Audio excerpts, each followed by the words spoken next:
Amen. God is good.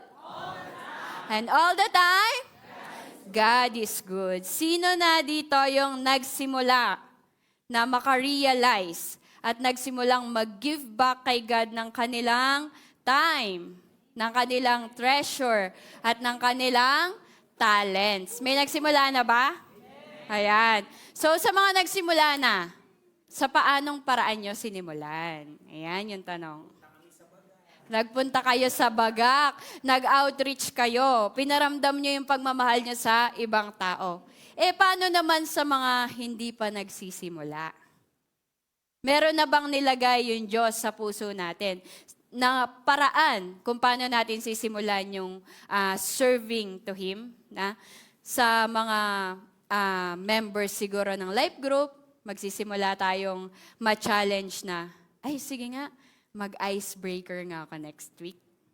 O kaya, kahit alam mong medyo maganda yung boses mo, magpe-praise and worship ka na din. Ayan, nakatingin sa akin si Ubeng. Gusto niya, sige te.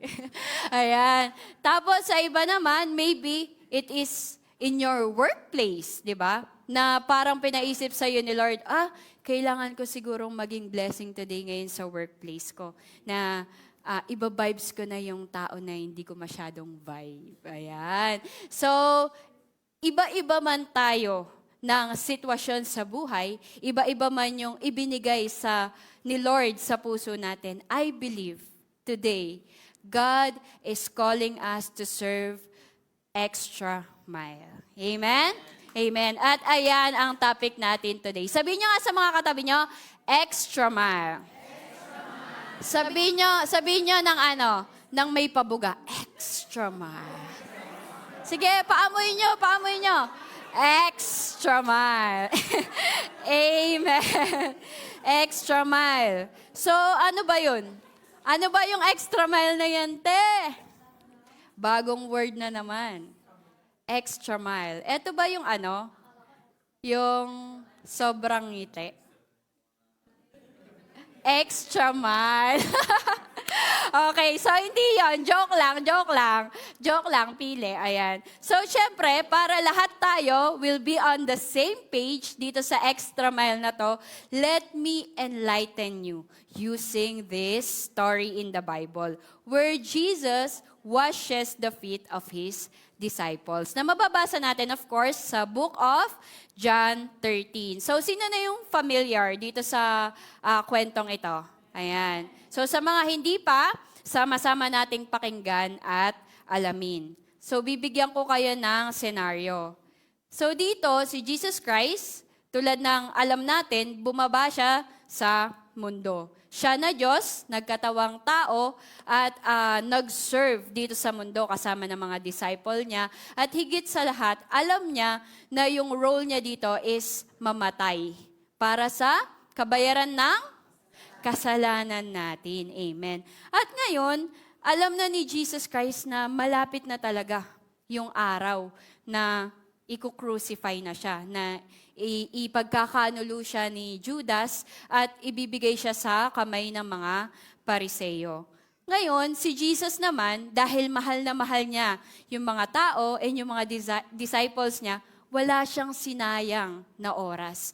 Kaya naman, inaya niya yung mga disipulo niya na magkaroon ng Last Supper. Kasi nga, malapit na siyang mamatay. At yung Last Supper na yon, ginanap sa isang bahay na may isang kwarto na tinatawag na upper room. Ayan. So, para mas maliwanag, basahin natin sa John chapter 13, verse 1 to 5. Hinugasan ni Jesus ang paa ng mga tagasunod niya. Verse 1.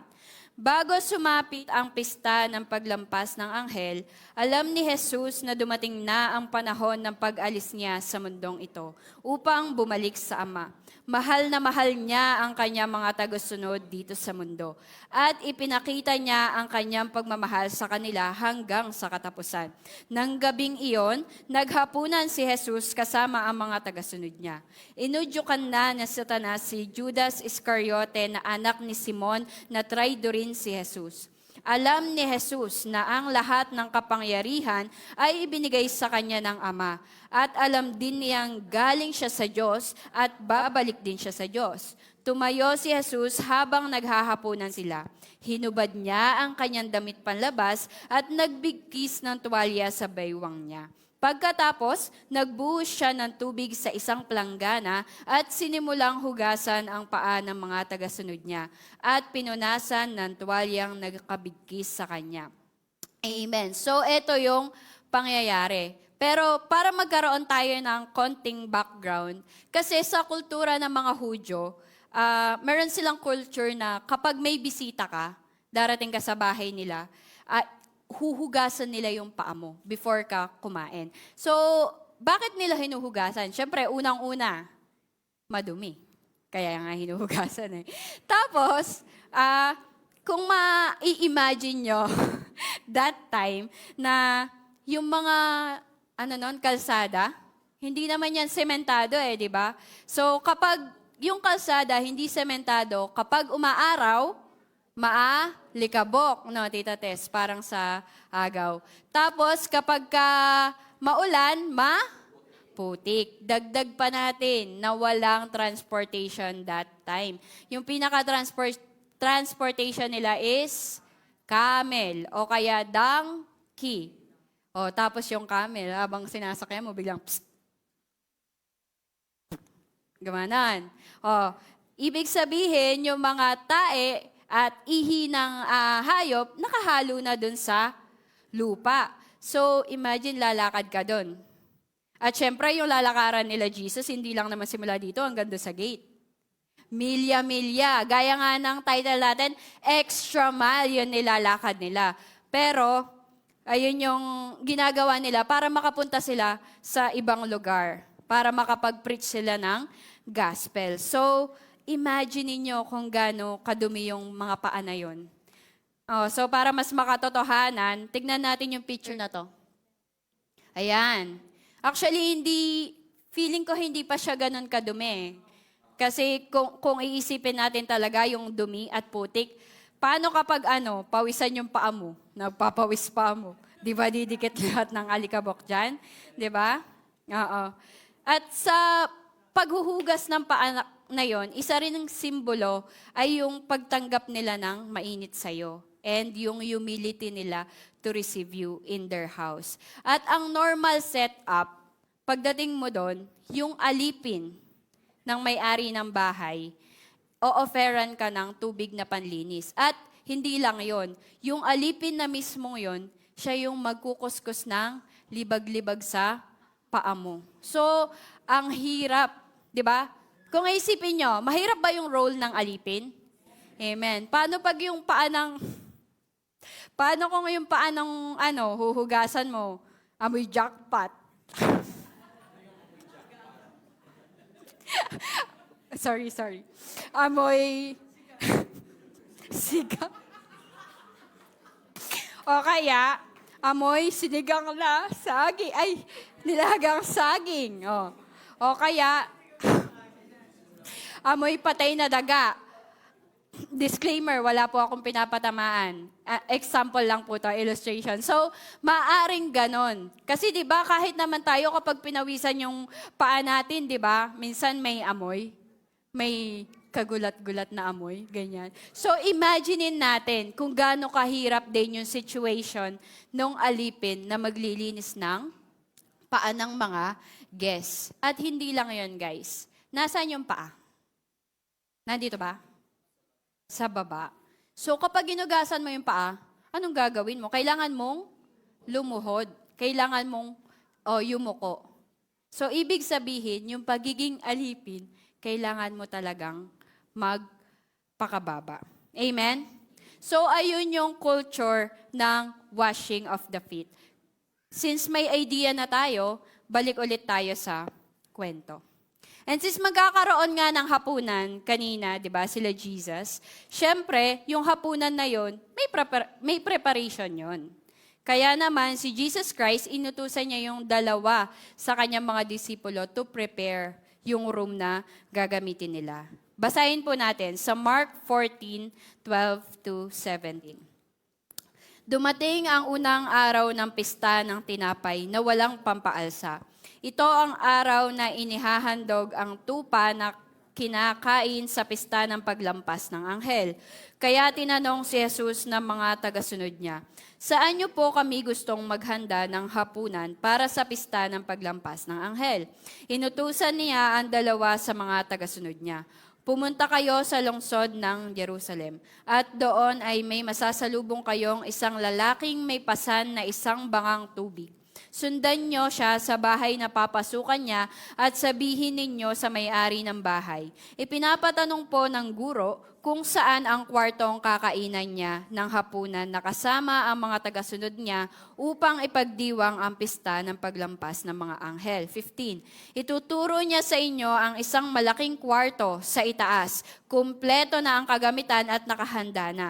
Doon kayo maghanda ng hapunan natin. Umalis ang dalawa niyang tagasunod at nang dumating sila sa lungsod, nakita nila ang lahat ayon sa sinabi ni Jesus sa kanila at inihanda nila roon ang hapunan para sa pista. Amen. So based sa nabasa natin, alam din natin ngayon na somehow prepared na yung upper room kung saan sila magkakaroon ng Last Supper. Kaya lang, parang may problema. Kasi, although prepared na yung room, yung package nila, walang plus servant. Napansin nyo? Prepared lang yung room. Handa na lahat. Pero walang serve. Walang alipin. So, given that time, in that moment, meron silang tradisyon or kultura na ganon, sino yung magsaserve? Sino na kaya yung mag-o-offer na hugasan yung paa ng mga bisita na to? Sino kaya yung magte-take na will go extra mile, no, to serve our Lord Jesus Christ? Sino kaya? Yung mga disipulo kaya? Kasi yung mga disciple naman na to, pare-pareho naman silang may paa. Pareho din silang may kamay. Walang halos may kapansanan sa kanila. They are well. Will they serve the Lord? Amen. And by the way, no, sa book of Lucas, nakasulat doon na bago mangyari yung sin na to, na Last Supper, yung mga disipulo na to ni Jesus Christ, nakasama niya sa Last Supper, nagkaroon sila ng diskusyon. Alam niyo kung anong diskusyon? Kung sino ang pinakadakila sa kanila. So in this case, makikita natin na itong mga disipulo ni Jesus Christ, meron silang natatanging pride. Meron silang natatanging entitlement. They are full of themselves. Kaya naman, in turn, walang nagkusa na akuin ang pagiging alipin. Amen? Kaya, basahin ulit natin sa verse 3 ng John hanggang 8. Alam ni Jesus na ang lahat ng kapangyarihan ay ibinigay sa Kanya ng Ama. At alam din niyang galing sa Diyos at babalik din sa Diyos. Tumayo si Jesus habang naghahapunan sila. Hinubad niya ang kanyang damit panlabas at nagbigkis ng tuwalya sa baywang niya. Pagkatapos, nagbuhos siya ng tubig sa isang planggana at sinimulang hugasan ang paa ng mga tagasunod niya at pinunasan ng tuwalyang nagbibigkis sa kanya.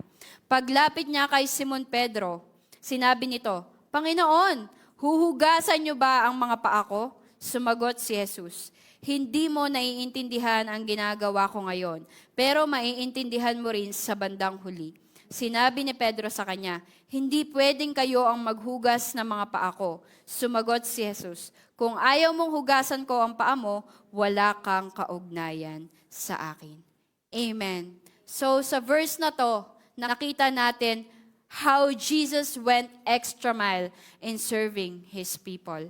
Amen? Nasa kabila ng position niya, sa kabila ng entitlement niya, at alam niya no, na yung kapangyarihan, binigay na sa kanya ng Diyos Ama. Pero hindi siya nagdalawang isip na akuin yung responsibilidad ng pagiging alipin. Anong ginawa niya? Hinugasan niya yung paa ng mga disipulo niya. So tulad ng nabasa natin, no, hinubad niya rin yung, panlabas niya damit. And this signifies kung paano talaga hinubad ni God, ni Jesus Christ, yung pagka-Diyos niya, para makapantay sa atin. At higit sa lahat, magpakababa pa para sa atin, para sa katubusan ng mga kasalanan natin. Isn't that an extra mile? Isn't that an extra mile? Amen. It is an extra mile, no? Kaya nga dun sa nabasa natin, di ba? Nagulat sila. Nagulat sila sa ginawa ni Jesus Christ. Kaya nga yun sabi ni Peter, Lord, ikaw yung magugas ng paa ko? Hindi pwedeng ikaw yung magugas ng paa ko, Lord. Wag na. Parang ganito lang yan eh. Darating yung presidente sa bahay mo. Tapos yung presidente yung magsasandok ng kanin mo. Papayag ka? Hindi, di ba? Sasabihin mo, ay hindi po, upo na po kayo dito, ako na lang po. Ano pong gusto nyo? Coke, ice cream? Ganyan, ipagsiserve natin siya, di ba? Ganon tayo nangangatal na parang yung presence niya, ganon na lang. O sa mga kabataan, para makarelate kayo, darating si Bini. Yung Bini group ba yun? Darating yung Bini sa bahay nyo. Darating yon sa bahay nyo. Tapos ipagsaserve nila kayo. O kaya pagugas nila kayo ng pinggan. Gusto nyo ba yon? Syempre hindi. Pag idol mo yung isang tao, ikaw mismo magsaserve. Kulang na nga lang, lumuhod ka dun eh. Apakan mo ako. O, di ba? Ganon. Kaya naman, dito sa nakita natin, guys, yung pinag-uusapan natin dito, si Jesus, no? Si Jesus na King of Kings. Si Jesus na may kapangyarihan sa lahat. Si Jesus na anak ng Diyos Ama. Siya yung nag-serve sa mga taong to. Isn't that an extra mile? How about us?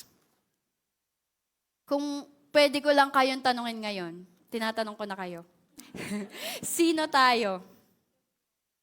Ano yung entitlement na pinanghahawakan natin today?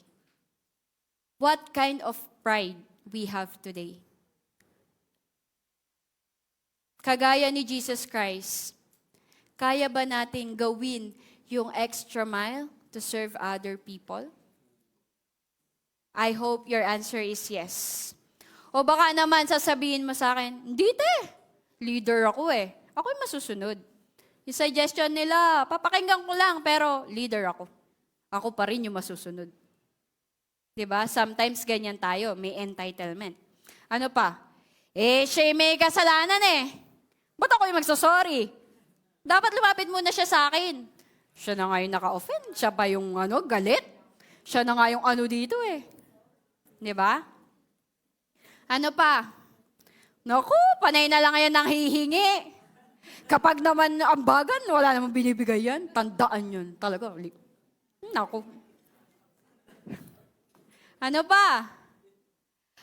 Inutang niya yun eh. Kapag utang, kapag kabigay, kapag hingi. O, sa inyo na nang galing ha.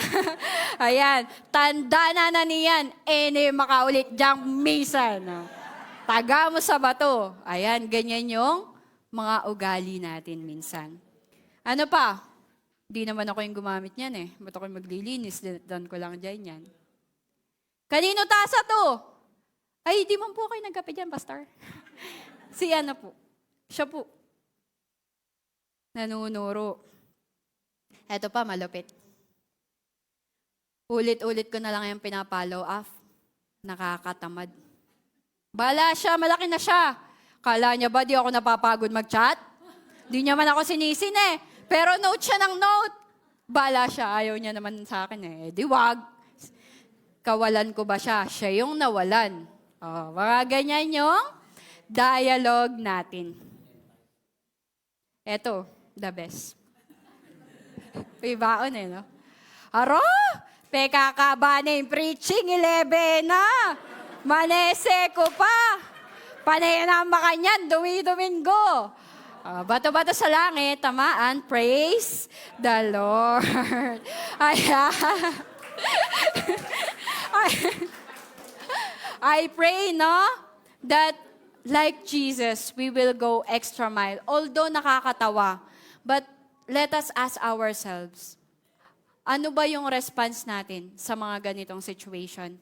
Pipiliin ba natin maging normal na tao?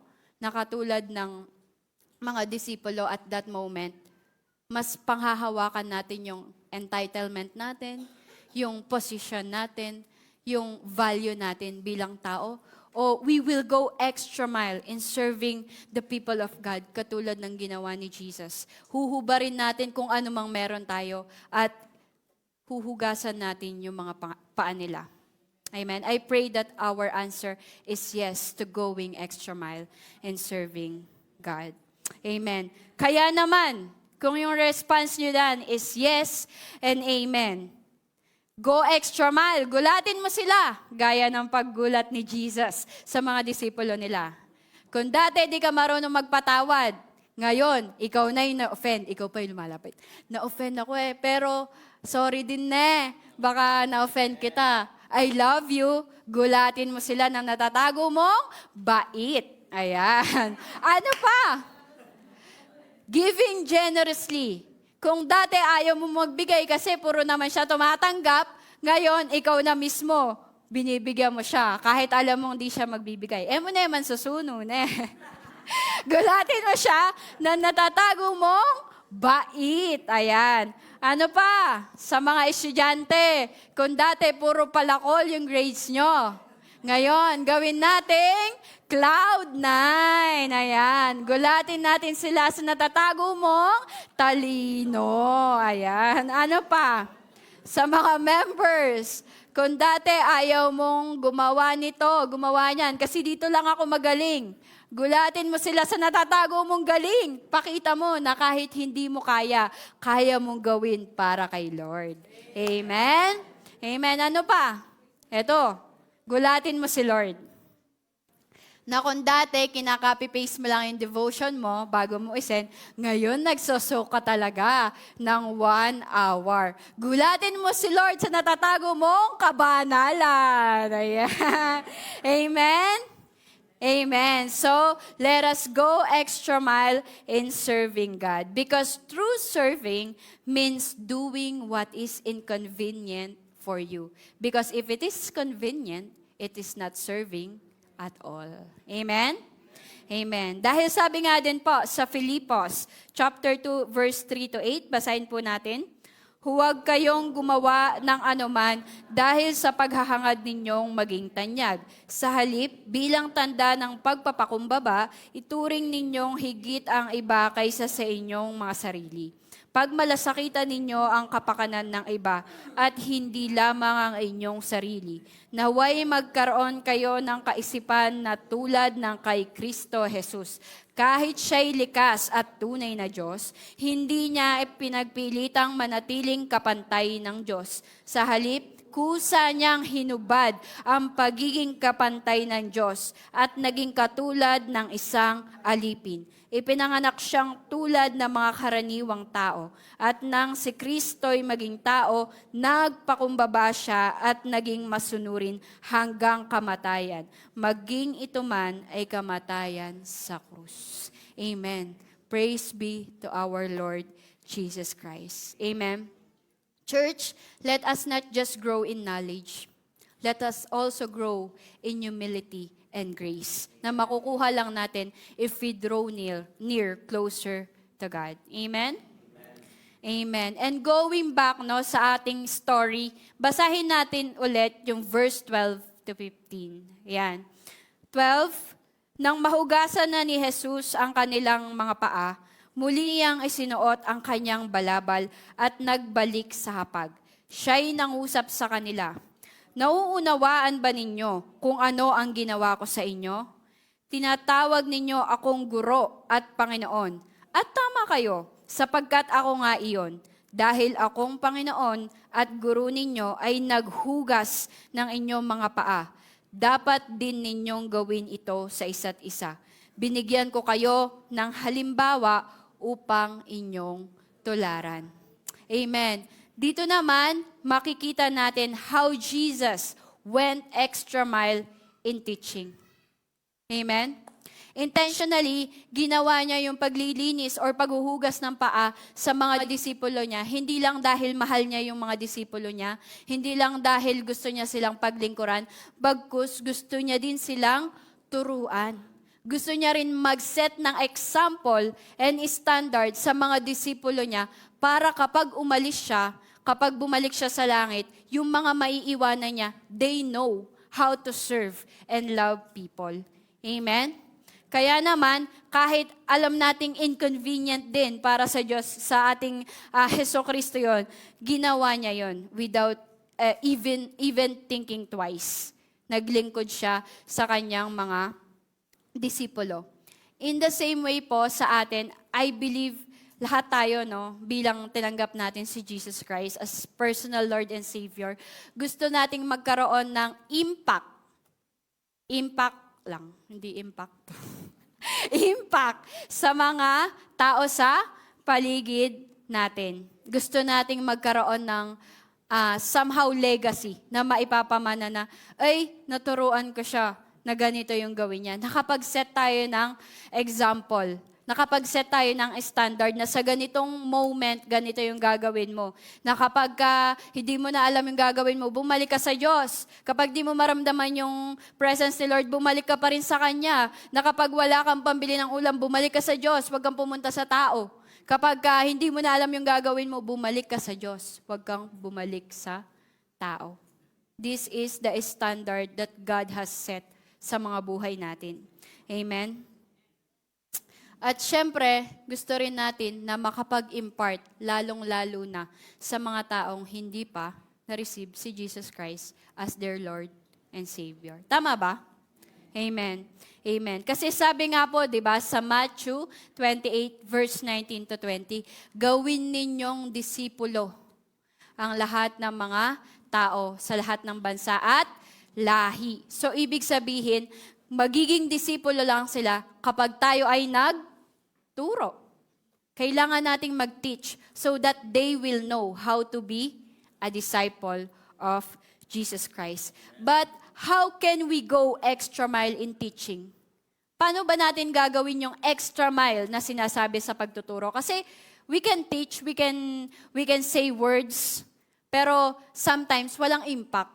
Naranasan niyo na ba yun? Salita ako ng salita dyan, parang wala naman tumatanim sa utak niya. Ay, naku, ulit-ulit. Screenshot, send. Sinabi ko na yun eh. Ulit-ulit ka. Kasi walang impact. Pero alam nyo kung paano tayo magkaka-impact? Paano tayo magkakaroon ng extra mile in teaching? Basahin natin. John 13:34 to 35. Isang bagong utos ang ibinibigay ko sa inyo ngayon. Mag-ibigan kayo. Kung paano ko kayong inibig, gayon din naman, mag-ibigan kayo. Kung kayo'y mag-iibigan, makikilala ng lahat na kayo'y mga alagad ko. Amen. Let us teach with love. Even though it is a tough love, even though it is a caring love, let us teach with love. Maging consistent tayo sa mga ginagawa natin. Maging consistent tayo sa pagpapadama ng pagmamahal natin sa members natin, sa mga ina-outreach natin na even though pumunta ka doon nang wala kang dala, but it is the thought na naalala mo sila, I believe magkakaroon ng impact yun sa buhay ng tao na yun. Because you did it with love. I believe din, no, yung famous saying that, hindi ka pwedeng maging ganun kahirap na wala kang kayang ibigay. At hindi ka rin pwedeng maging ganun kayaman na wala kang kayang tanggapin. So every one of us, kailangan natin ang isa't isa. And every one of us needs Jesus. Amen? Amen. Kaya naman, set an example. Ito ulit. Gulatin mo sila sa lahat ng tao sa paligid mo na in-speak ni Lord sa'yo. Even though wala pang leading ngayon, gawin mo pa rin kasi mahal mo yung Diyos at mahal mo yung mga tao sa paligid mo. Ka-level mo man o hindi, feeling mo man naiinis ka sa Kanya, feeling mo man hindi mo siya bet, kasi ganyan siya, kasi ganito siya. Iparamdam mo pa rin, masigit lalong iparamdam mo yung pagmamahal sa tao na yun. Kasi, alam nyo ba, na yung tumatatak sa tao, hindi naman yung Jesus na nireceive natin eh. It is the Jesus that we preach through our words and our actions. Always remember this, di ba? Lagi natin itong naririnig. People will never read the Bible. They will read you. Sa paanong paraan ka mamuhay, sa paanong paraan ka makisalamuha, paano ka ba makipag-usap sa mga kaklase mo kapag wala ka sa church? Nagmumura ka din ba? O kaya sa workplace mo, uso yung kabitan. Makikikabit ka rin ba? Nakakatawa. But this is the reality. Again, it doesn't mean na ginagawa ng ibang tao, it is the truth. It is always the time na kapag tinawag ka ng Diyos, kung pag ganito yung wave, kailangan mo sumalunga sa wave. Sumalunga. Tama ba? Ayan. So, in everything that we do, let us do it with love. Let us go extra mile in teaching and preaching the love of God. Amen?